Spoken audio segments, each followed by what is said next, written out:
सदगुरु कबीर साहब कहते हैं कि दुनिया के वातावरण को देख करके, दुनिया की स्थिति और परिस्थिति को देख करके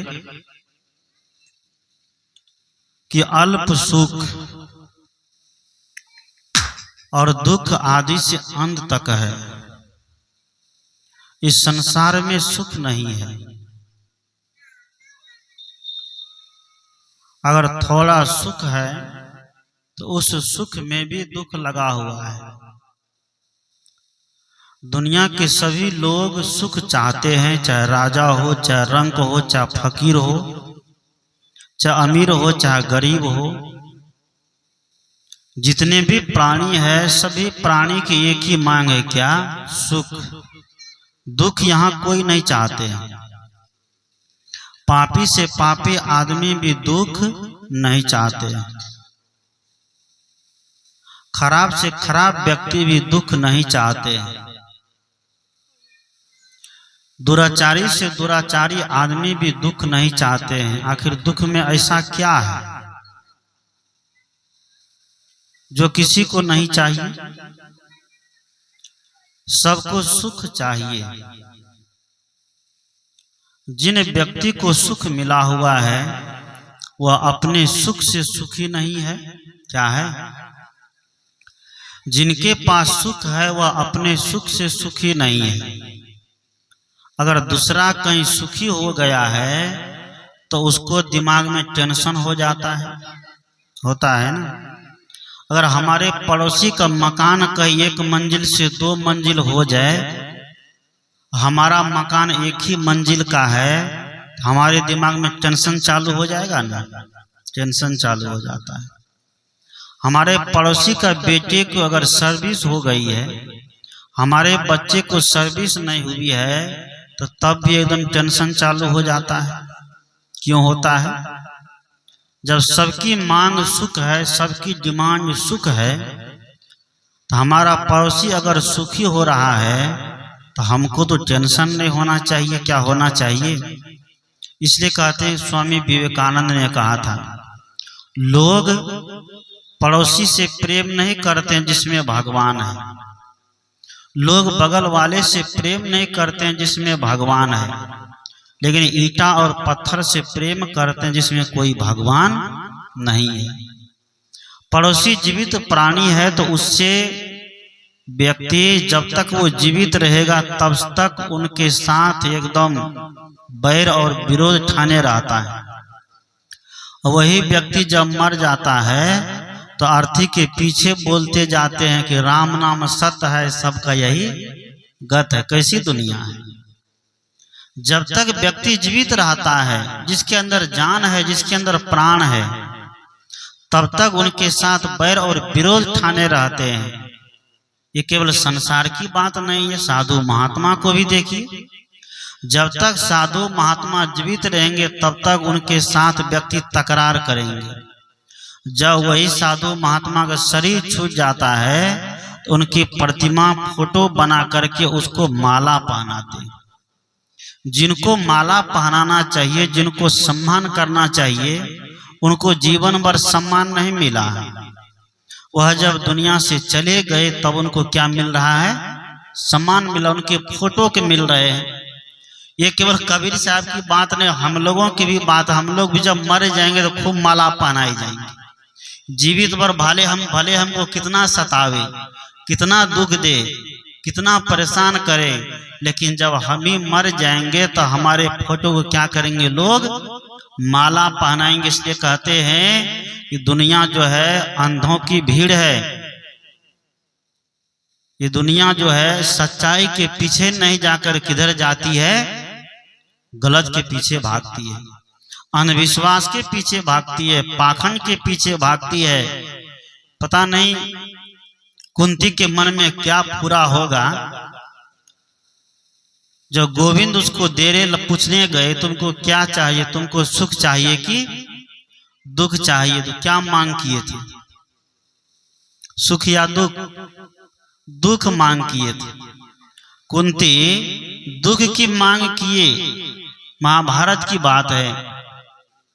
जब श्री कृष्ण उनसे पूछने गए तुमको क्या चाहिए, सुख चाहिए या दुख चाहिए, कहते कुंती ने दुख की मांग किया, सुख की मांग नहीं किया। दुख की मांग का मतलब है हमें बहुत धनवान मत बना देना, हमें बहुत बड़ा पदवान मत बना देना, हमें बहुत सुंदर मत बना देना। जीवन में कभी कभी दुख भी देना, ताकि उसी दुख के बदौलत हम अपनी जिंदगी को निखारते रहें, हम अपने जीवन को निखारते रहें। दुख जब व्यक्ति के जीवन में आता है तो व्यक्ति मुरझा जाता है। संत कहते हैं कि सुख दुख दोनों होते जिसमें जीवन है वो गांव, कभी धूप तो कभी छांव। ये जीवन है, ये जीवन में सब कुछ को स्वीकार करना पड़ेगा। दुख आता है तो दुख को भी स्वीकार करना पड़ेगा, और सुख आता है तो सुख को भी स्वीकार करना पड़ेगा। अगर सुख में हम बड़े घमंड में फूल जाते हैं तो ये हमारा अज्ञान है। धनी होने पर अगर हम घमंड करते हैं, जमींदार होने पर अगर हम घमंड करते हैं, बड़े पदवान होने पर अगर हम घमंड करते हैं, बड़े विद्वान होने पर अगर हम घमंड करते हैं, यह क्या है जानते हैं? यह हमारा अज्ञान है। सदगुरु कहते हैं कि दुनिया में तो हमारा कुछ नहीं है, ये शरीर भी हमारा नहीं है। क्या है? शरीर भी यहीं रह जाता है, शरीर भी यहीं छूट जाता है। जितने गहने जवर सुंदर सुंदर कपड़े लगते पहनाए हुए हैं, इस सब के सब कहाँ रह जाता है? यहीं रह जाता है। और दुनिया से जाते समय बस केवल 2 गज कफन का टुकड़ा तेरा लिबास होगा। वही 2 गज कफन जो है उसी में लपटा करके इस शरीर को भेजे जाते हैं। कितने बड़े आदमी हो जाए, महान हो जाए, क्या उनको हीरा लपटा के भेजेगा? सोना चांदी लपटा के भेजेगा? नहीं। यही 2 गज कफन दिए जाएंगे। ऐसी हाड़ मांस के ढांचे पर व्यक्ति इतना गुमान करता है, इतना घमंड करता है, हम तो इतने सुंदर है, हम तो, मेरा तो इतना नाम है, मेरी इतनी प्रतिष्ठा है। ये प्रतिष्ठा कब तक है? जब तक आपके शरीर में प्राण है। प्राण निकल जाएगा, कोई आपको प्रतिष्ठा देने वाला नहीं होगा। बहुत लोग जीते जी सामने भले उनके लिए कोई बोले या नहीं बोले, पीछे में तो गाली देते ही है, देते हैं ना। इसलिए सदगुरु कहते हैं दुनिया में सबको सुख चाहिए, दुख कोई नहीं चाहता है। कबीर साहब कहते हैं कि अल्प सुख दुख आदि अंता। जो दुनिया में सुख खोजते हैं, जो सांसारिक प्राणी पदार्थों में सुख खोजते हैं, सुख तो थोड़ा है लेकिन जीवन भर वहां क्या है? दुख ही दुख लिखा हुआ है।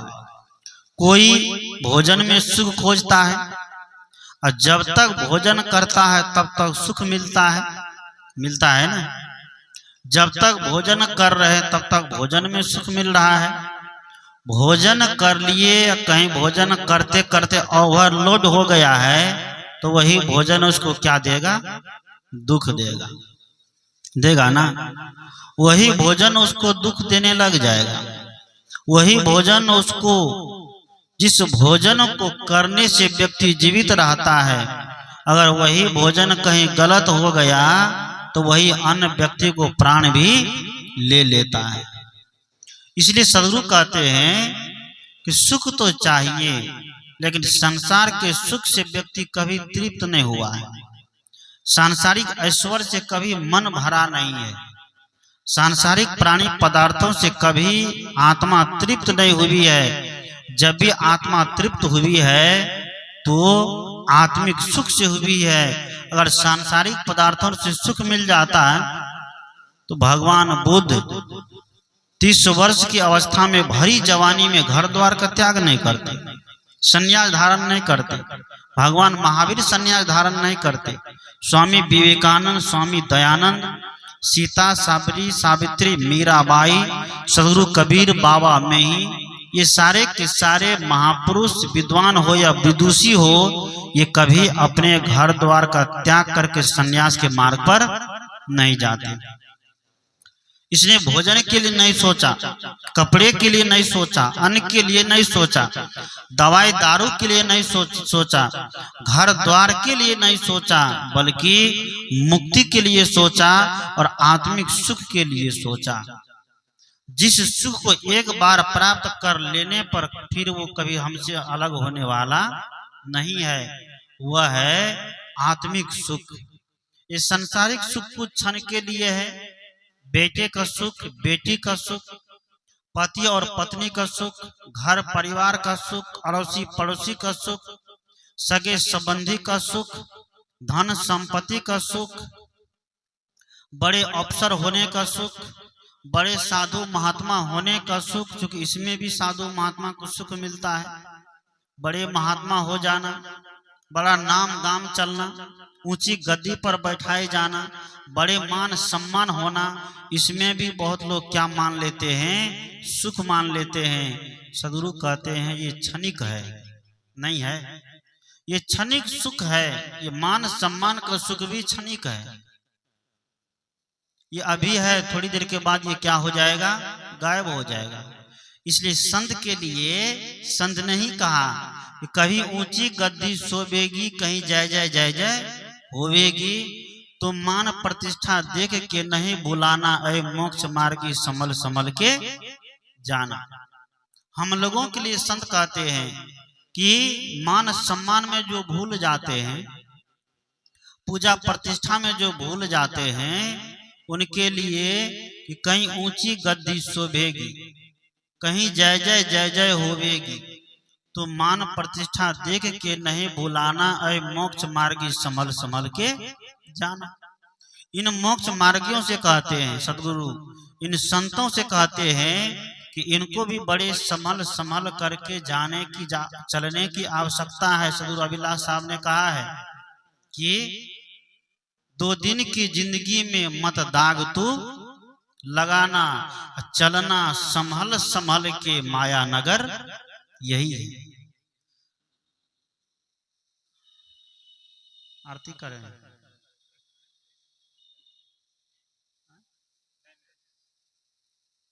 2 दिन की जिंदगी में मत दाग तू लगाना, चलना संभल संभल के माया नगर, यही है। ये माया की नगर है, ये मोह की नगरी में हम निवास करते हैं। ये नगर हमारे साथ जाने वाला नहीं है। कितना भी प्यारा पुत्र हो हमारे साथ नहीं जाएगा, कितनी प्यारी पत्नी हो हमारे साथ नहीं जाएगी, क्योंकि शरीर का संबंध यहीं तक रहता है। इसके आगे का जो संबंध है वही संबंध हमारे साथ जाते। वो संबंध कौन सा है? वही संबंध है आत्मज्ञान का, वो संबंध है विवेक का, वह संबंध है भक्ति का, वह संबंध है सेवा और समर्पण का, वह संबंध है धर्म का। अगर ये संबंध अभी हम कर लिए तो समझिए कि फिर आगे हमें चिंता और दुख भोगने की आवश्यकता नहीं पड़ेगी। सदगुरु कहते हैं कि अल्प सुख दुख आदि अंता। इस संसार में दुख ही दुख लिखा हुआ है, किसी को आज तक सुख नहीं मिला है। जो लोग कहते हैं हम तो बड़े सुखी हैं, थोड़ा बुढ़ापा आने दीजिए तब देखिएगा उनका सुख कहाँ जाता है। जब ही जवानी है तो बड़े सुख में एकदम फूलते हैं, शरीर स्वस्थ है, सब कुछ ठीक ठाक है, अभी बड़ा एकदम फूलते हैं। अब बुढ़ापा जब आ जाएगा तब क्या होगा? तब कुछ होगा? नहीं होगा। तब बुढ़ापा में अगर बेटा बेटी अनुकूल है, बेटा बहू अनुकूल है तो सेवा तो कर देगा। अगर बेटा बहू अनुकूल नहीं है तो बड़ दुख आपका क्या हो जाता है? चालू हो जाता है।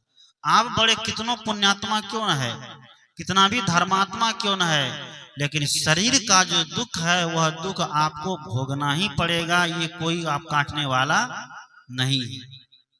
इसीलिए सदगुरु कहते हैं कि शरीर का कोई भी सुख आपको सुख नहीं दे सकता है, आत्मिक सुख ही व्यक्ति को सुखी कर सकता है। इसलिए साधु महात्मा के पास देखिए, कुछ नहीं रहने के बावजूद भी बहुत ऐसे संत हैं जो फटे हाल में रहते हैं, साधना में रहते हैं, ध्यान में रहते हैं, उसके पास कुछ भी नहीं है, फिर भी उसके मन में क्या है? परमानंद है, उसके मन में आनंद है।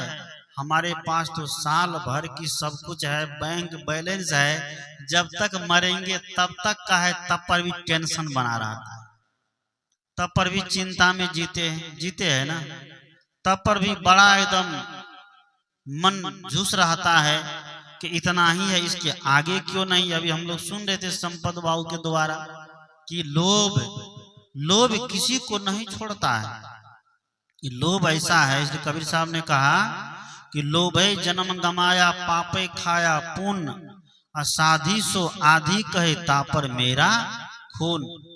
लोभ में पड़ करके सभी व्यक्ति का जन्म बीत रहा है, लोभ कभी साथ नहीं जाता। क्या जाता है? जिस बच्चे के लिए हम लोभ करते हैं, जिस परिवार के लिए हम लोभ करते हैं, जिस बीवी और बच्चे के लिए हम दूसरे के साथ, भाई भाई के साथ तकरार कर लेते हैं, याद रखिए जब मर जाएंगे तो वह बच्चा उस संपत्ति को आपके पीछे लुटा नहीं देगा। क्या लुटाएगा? नहीं लुटाता है। इसलिए सदगुरु कहते हैं कर्म को सुंदर बनाना चाहिए। कर्म अगर व्यक्ति का सुंदर है तो फिर उस व्यक्ति को अलग से कुछ करने की आवश्यकता नहीं पड़ेगी। क्या पड़ेगी? कर्म सुंदर नहीं है तो अलग से कितना भी कुछ करिए तो फिर वह आपका कर्म सुधार नहीं सकता है। अलग से किया हुआ पूजा पाठ आपके कर्म में शामिल नहीं हो सकता है। सदगुरु कबीर कहते हैं कि मानव का कर्म अच्छा होना चाहिए, मानव का धर्म अच्छा होना चाहिए। मानव का कर्म अच्छा है तो वही कर्म मानव के लिए धर्म का काम करने लग जाता, फिर अलग से धर्म करने की जरूरत पड़ेगी? नहीं पड़ सकती है।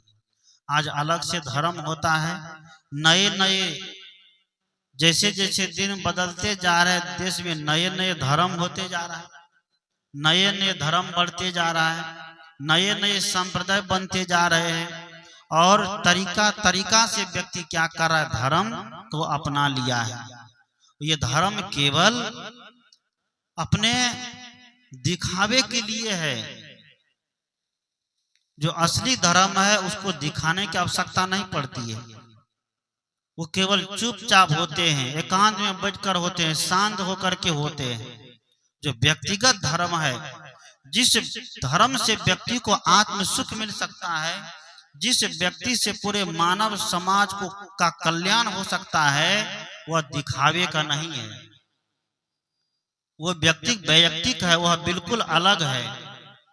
लेकिन आज हमारे समाज में ढोंग भी कम नहीं चल रहा है, पाखंड भी कम नहीं चल रहा है। आज ये सत्संग मुंडन के अवसर हो रहा है। ये मुंडन भी क्या है? आज तक हमारे हिंदू लोग मुंडन को नहीं समझ पाया, और मुंडन के अवसर पर भले जमीन सुध भरना रखना पड़े, कर्जा लेना पड़े, ब्याज पर रुपया उठाना पड़े, एक बाल को हटाने के लिए लाखों लाखों रुपया क्या कर देता है? खर्च कर देता है। तब पर भी कनपट्टा के बगल में एक तो एरियल छोड़ देता है, कहता है कि ये एरियल जो है कहाँ के लिए है? बाबा भोलेनाथ के लिए, वहां जाकर इस एरियल को छाटेंगे। सदगुरु कहते हैं ये मुंडन घर का है, ये कोई बाबा धाम का नहीं है। क्योंकि घर में माता पिता सबसे बड़ा देवी और देवता है। कबीर पंथ हमारा सिद्धांत, कबीर साहब का संविधान ही यही है। बहुत लोग छठ किए, लेकिन बहुत लोगों को मैंने देखा कि छठ के अवसर पर, दिवाली के अवसर पर माता पिता को बैठा दिए कुर्सी पर और दीपक उसके सामने जला दिए, उनकी आरती उतार रहे। इसको ना दीपावली कहा जाएगा जी, इनको ना छठ कहा जाएगा जी। जीवन भर माता पिता को घर में लतियाता है, और एक दिन दादर घाट में जाकर के और सूरज के सामने टकटकी लगा के देखेगा तो क्या हो जाएगा? उसका छठ उद्धार हो जाएगा, कर देगा छठी माई। इसलिए सदगुरु कहते हैं, सदगुरु कबीर की वाणी बड़ी कड़वी है, लोगों को लगते हैं लोग तिल मिलाने लग जाता है। और सदगुरु कबीर जो भी कहते हैं कि सच बात कहते हैं कि आपके घर में आपके माता पिता एक गिलास पानी के लिए, दवाई के लिए, भोजन के लिए, कपड़े के लिए लालायित हो रहे हैं, उसको आप देते नहीं हो। और छठी माई के नाम पर साल में एक दिन एकदम लगता है कि पूरी दुनिया क्या हो गई, पागल हो गई। बहुत लोग सोचते होंगे कि बाबा को लगता है कि दिमाग में मिर्गी चढ़ गया। सही बात है, चढ़ना चाहिए। मधेपुरा की बात है, छठी माई का घाट बनाने का एक लड़का, और उम्र कितनी है, 17-18 साल की उम्र है। लड़का को तैरने नहीं आता था, पानी बहुत। छठी माई का घाट बनाने गया। संयोग कहिए, सौभाग्य कहिए, दुर्भाग्य के उस माता पिता के लिए एक ही बेटा था। छठी माई का घाट बनाने गया, उसी में लड़का डूब गया। 3 दिन के बाद आज लड़का मिला। तो आज वहां पर क्या हो रहा जानते हैं? भक्ता लोग ने कहा यहाँ बैठ करके हम भगत गाएंगे। क्या करेंगे? यहाँ बैठ करके भगत गाएंगे। लड़का को छठी माई अपने गोद में रखी हुई है, लड़का जीवित है। और दिमाग का फीता उतरा हुआ है कि इन लोगों का? कहा कि लड़का जीवित है, छठी माई अपने गोद में उसको लेकर के बैठी हुई है। पता चले लड़के की लाश 8 किलोमीटर दूर जाकर के खुल करके ऊपर आया। अब सोचिए, अब वो मरा हुआ जीवित रहेगा? 10 से 15 मिनट अगर दम घुस जाए तो उसी में राम नाम क्या हो जाएगा, सत हो जाएगा। जो बच्चा 3 दिन तक उसमें पानी के अंदर रहा, बोलिए सदगुरुदेव की जय। देखिए हमारे समिति साहब आ गए और उनकी धर्म पत्नी भी पहुंच गई है। दोनों का सम्मान है। बोलिए सदगुरुदेव की जय। बैठिए। इसलिए सदगुरु कहते हैं कि आपके घर में मुंडन होना चाहिए। माता पिता के समक्ष रख करके, संत गुरु के समक्ष रख करके मुंडन होना चाहिए। ये मुंडन की प्रक्रिया है। बाल उतार देना एक विधि है, एक विधान है। बच्चे के गर्भ का बाल है, उसको उतार देना चाहिए। जिस किसी विधि से हो कर देना चाहिए। मुंडन के नाम पर इतना आडंबर होता है, बहुत जगह देखता हूँ 24-24 घंटे का भगत गाया जाता है। उस भगत से, उस मुंडन से कोई लेना देना है जबकि है नहीं। 24-24 घंटे 48-48 घंटे का भगत होगा। अब भगत के बाद भक्ता क्या करता है? गोसाई खेलता है। क्या करता है? गोसाई खेलता है। और गोसाई खेलने में सब हमारी माताएं सब डाली लगाती है। इतना पढ़ी लिखी हो करके भी इतना अंधविश्वास के गर्त में हमारा समाज जा रहा है। वो डाली लगाती है। और भक्ता मिठाई लुटाता है, केला लुटाता है। भक्ता अपना तो कुछ जाता है नहीं, घर वाला देता है बना के, बस जिधर तिधर फेंक करके बर्बाद कर देता है। और वो गोसाई खेलता है। जब गोसाई भक्ता असली खेलता है तो गोसाई वहां भी खेलना चाहिए जहां चोरी हो रही है। गोसाई वहां भी खेलना चाहिए जहां बेईमानी हो रही है। गोसाई वहां भी खेलना चाहिए जहां बहन बेटी की इज्जत लूटी जा रही है। छठी मैया को वहां भी प्रकट हो जाना चाहिए जहां पर कोई मुसलमान छठी मैया के घाट को तोड़फोड़ करता, वहां उत्पन्न होना चाहिए कि नहीं? अभी देखिए 22 प्रखंड की बात है, माला पंचायत है, जहां पर संध्या अर्घ के समय हमारी माताएं बहनें सब छठ घाट छोड़ करके अपने घर गई।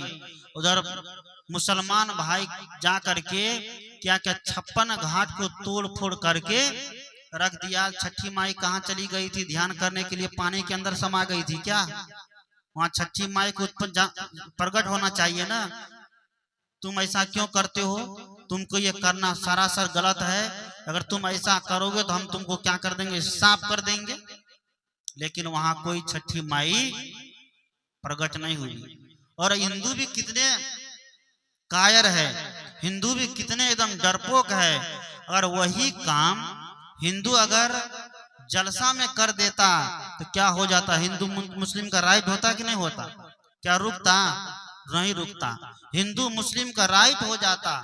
मैं ये नहीं कहता हूं कि आप राइट करिए, मैं ये कहता हूं कि परिस्थिति के अनुसार, समय के अनुसार हमरे हिंदू को अब जगना पड़ेगा। ये केवल भाई भाई कहने से काम नहीं चलने वाला है। आज उसी मदरसा में जाकर देखिए, उसका कुरान का ज्ञान दिया जा रहा है और मदरसा में बताया जा रहा है कि एक अल्लाह के अलावा कोई दुनिया में नहीं है।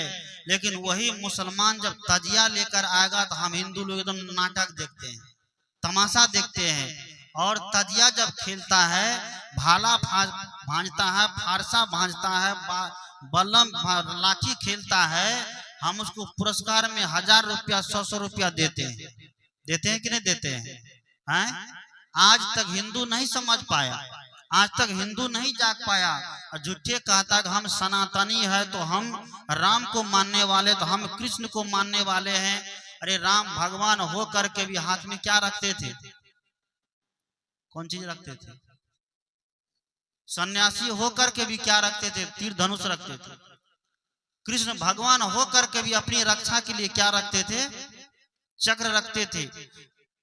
और शंकर भगवान त्रिशूल रखते थे। दुर्गा क्या रखती थी? भाला रखती थी ना, दुर्गा भाला रखती थी। देखते हैं कि सबके हाथ में क्या है? शस्त्र है। सदगुरु कहते हैं कि संसार में रहना है, अगर अपने धर्म को, अपने अध्यात्म को जीवित रखना है तो उसके लिए जगना पड़ेगा। केवल सो जाने से काम चलने वाला नहीं है। मुंडन का मतलब है कि मोड़ना।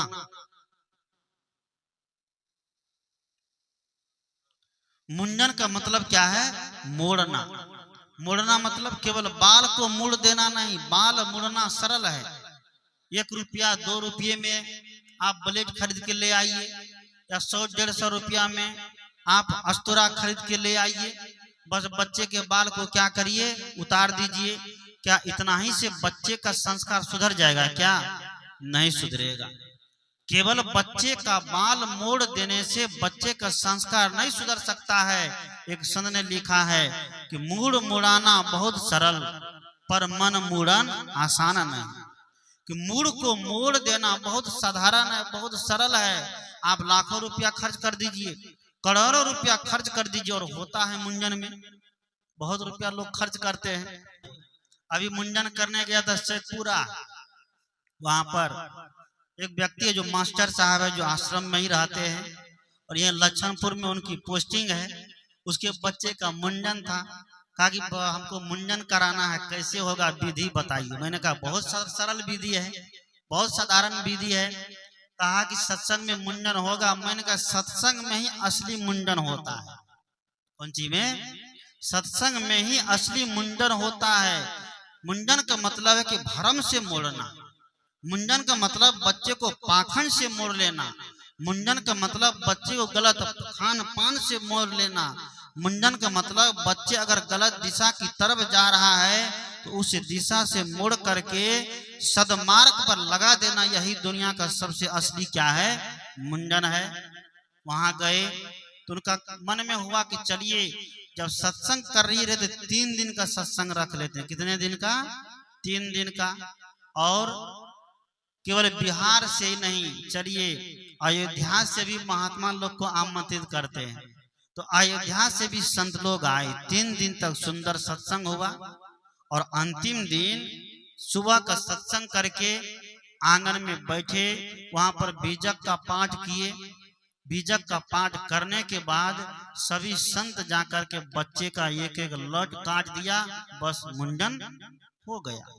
लोगों ने कहा कि ये विधि आज तक नहीं देखे। मैंने कहा कि करोगे तब तो देखोगे, साधु महात्मा से पहले भंजाओगे तब तो देखोगे। आप सन 47 का विधि पकड़ के चलते हो तो उससे कभी समाज का सुधार होने वाला नहीं है।